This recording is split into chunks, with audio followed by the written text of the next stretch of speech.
जय माँ दुर्गा दर्शकों, मैं रूपाली शास्त्री आप सबका स्वागत करती हूँ अपने चैनल में। आज हम आपको पितृपक्ष के रिलेटेड कुछ खास जानकारी देने जा रहे हैं। जैसे आप सब लोगों को मालूम ही है कि ये श्राद्ध के दिन मतलब कि पितृपक्ष का समय चल रहा है।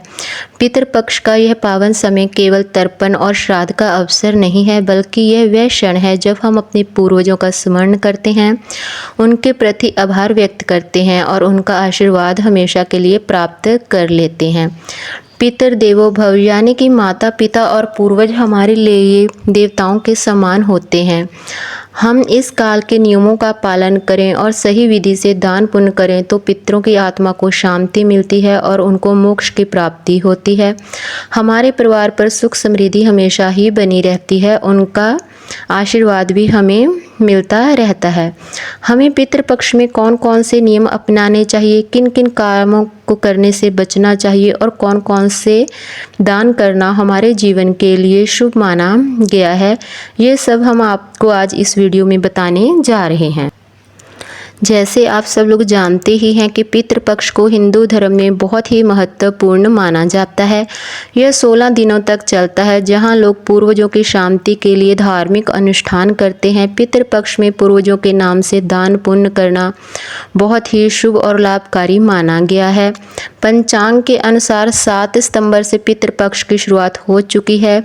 ऐसे में इन दिनों से जुड़ी प्रमुख बातों को आपको जान लेना जरूरी है। पितृपक्ष का समय बेहद ही खास होता है, पितरों को समर्पित होता है यह खास समय। ऐसा कहते हैं कि इस दौरान पितरों का तर्पण करने से उनकी आत्मा को शांति मिलती है, उनको मोक्ष की प्राप्ति होती है और पितरों का आशीर्वाद हमेशा ही हमारे घर परिवार पर बना रहता है, जिससे हमारे घर परिवार में सुख समृद्धि बनी रहती है। इस बार पितृपक्ष बेहद ही खास रहने वाला है। ऐसा दुर्लभ संयोग बन रहा है, जबकि इसकी शुरुआत चंद्र ग्रहण से हो चुकी है, समापन सूर्य ग्रहण से होगा। पितृपक्ष का आरंभ 7 सितंबर को चंद्र ग्रहण के साथ हुआ है, समापन 21 सितंबर को सूर्य ग्रहण के साथ होगा। सूर्य ग्रहण भारत में दिखाई नहीं देगा, लेकिन इसका ज्योतिष महत्व बना ही रहेगा। इस संयोग में किए गए श्राद्ध, दान और तर्पण का फल कई गुना बढ़कर हम सबको प्राप्त होता है। पितृपक्ष में ग्रहण का आना शुभ माना जाता है। ग्रहण काल के लिए किए गए दान, मंत्र, जाप और संकल्प से पितरों की आत्मा तृप्त होकर हमें आशीर्वाद देती है और पितृ दोष शांत रहता है। इस कारण इस बार श्राद्ध पक्ष 15 दिनों का होगा। छठी और सप्तमी तिथि का श्राद्ध एक ही दिन किया जाएगा, 13 सितंबर को। हालांकि छठी का श्राद्ध 12 सितंबर को सुबह 10 बजे के बाद भी किया जा सकता है। चंद्र ग्रहण का सूतक सितार 7 सितंबर को दोपहर 12:56 पर लगेगा। ऐसे में उन सभी श्राद्ध कर्म दोपहर पूर्व के बाद करने ही शुभ माने जाएंगे। चंद्र ग्रहण 7 सितंबर की रात 9:56 से शुरू होकर 1:27 तक चला था। वहीं सूर्य ग्रहण 21 सितंबर को रात 10:60 से शुरू होकर 22 सितंबर की सुबह 3:23 तक रहेगा। क्योंकि भारत में दिखाई नहीं देगा, इसलिए इसका सूतक प्रभाव भी मान्य नहीं होगा। गरुड़ पुराण में वर्णित है कि श्रावण माह में कृष्ण पक्ष की प्रतिपदा तिथि से लेकर सर्वप्रथम अमावस्या तिथि तक पितर धरती लोक पर वास करते हैं। इस दौरान पितरों का रोजाना तर्पण और पिंडदान किया जाता है। वहीं सर्व पितृ अमावस्या के दिन अंतिम तर्पण होता है। अंतिम तर्पण क्यों किया जाता है? इस दिन पितृ पुण्य अपने लोक लौट जाते हैं। पितृपक्ष के दौरान पितरों का तर्पण करने से व्यक्ति को सभी प्रकार के भौतिक कष्टों से हमेशा के लिए मुक्ति मिलती है। साथ ही व्यक्ति पर पितरों की कृपा हमेशा बनी रहती है। पितृ तर्पण और श्राद्ध से जुड़े नियम क्या होते हैं? श्राद्ध हमेशा पितरों की मृत्यु तिथि पर ही किया जाता है। अगर आपको अपने पितरों की मृत्यु की तिथि याद ना हो तो सर्व पितृ अमावस्या पर श्राद्ध कर्म कर सकते हैं। श्राद्ध के दिन ब्राह्मणों को भोजन कराना चाहिए।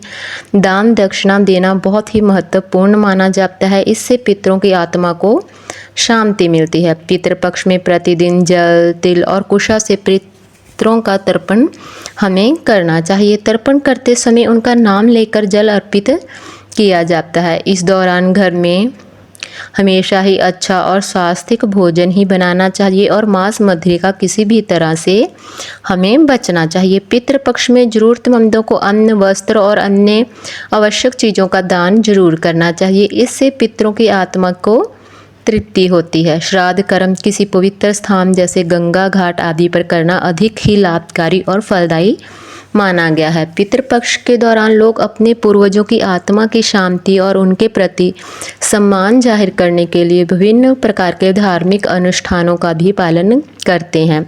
यह समय पितरों का आशीर्वाद पाने के लिए खास होता है। ऐसे में पितृपक्ष के दौरान हमें क्या करना चाहिए और किन बातों से करने से बचना चाहिए। जिस तिथि पर आपके पूर्वजों का निधन हुआ था उस दिन उनका श्राद्ध करें। श्राद्ध में पिंडदान, तर्पण और ब्राह्मण भोजन जरूर कराना चाहिए। तर्पण में काले तिल, जौ और जल लेकर पितरों को अर्घ दिया जाता है। यह क्रिया हर दिन आपको जरूर करनी चाहिए। श्राद्ध के दिन ब्राह्मणों को भोजन कराना चाहिए। अगर ब्राह्मण उपलब्ध ना हो तो किसी जरूरतमंद व्यक्ति या गाय को भोजन भी आप करा सकते हैं। इस दौरान घर को आपको पवित्र वातावरण बनाए रखना चाहिए। साफ सफाई का विशेष ध्यान रखना चाहिए।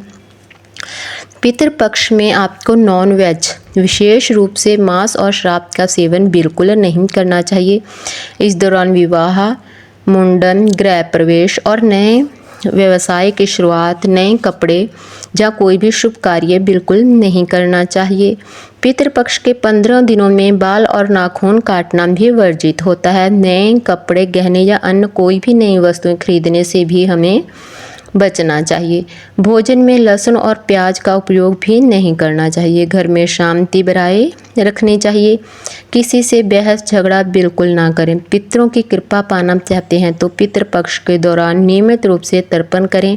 साथ ही पितरों को अन्न और जल प्रदान करें। पितृपक्ष के दौरान इन चीज़ों का दान अवश्य करें। अगर आप पितरों की कृपा पाना चाहते हैं तो पितृपक्ष के दौरान स्नान ध्यान के बाद काले तिल मिश्रित गंगा जल से पितरों का तर्पण करें। इसके बाद शिव मंदिर में काले तिलों का दान भी जरूर करें।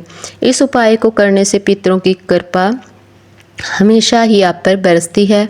यह संध्या काल में पितरों को नियमित तिल के तेल का दीपक भी आपको जलाना चाहिए। पितरों को प्रसन्न करना चाहते हैं तो पितरों को नियमित चावल, दाल, आलू, तेल, नमक और हरी सब्जियों का दान जरूरतमंदों में जरूर करें। इस उपाय को करने से व्यक्तियों पर पितरों की कृपा अवश्य ही बनी रहती है। पितरों की आत्मा को शांति मिलती है। पितृपक्ष के दौरान योग्य ब्राह्मण को पितरों का तर्पण करवाना चाहिए। इसके बाद उन्हें दही, पोहा, गुड़ और मिठाई आदि चीज़ों का भोजन भी करवाएं। ब्राह्मणों को भोजन करवाने के बाद उनको अपनी स्थिति के अनुसार आपको दान भी अवश्य देना चाहिए। जिससे पितृपक्ष के दौरान शिव और विष्णु मंदिर में पान के पत्ते का दान भी जरूर करें। इस उपाय के करने से व्यक्ति पर पितरों की कृपा असीम बरसती है। पितृपक्ष के नियमों का पालन करना और श्राद्ध के दिन दान पुण्य करना हमारे पितरों को शांति प्रदान करता है, मोक्ष की प्रदानता होती है। इसलिए हमको यह कार्य अवश्य ही करने चाहिए। याद रहे कि दान करें और श्रद्धा से सच्चे मन से करें, तभी उसका फल आपको प्राप्त होगा। पितृपक्ष केवल एक कर्म कांड नहीं बल्कि आने वाले पूर्वजों के प्रति हमारी श्रद्धा और कृतज्ञता का प्रतीक होता है। आपको यह हमारी जानकारी कैसी लगी हमें कमेंट कर जरूर बताएं। जिन लोगों ने अभी तक हमारा चैनल सब्सक्राइब नहीं किया कृपया उस चैनल को सब्सक्राइब करें, लाइक करें, कमेंट करें और शेयर भी जरूर कर लें। जय मां दुर्गा।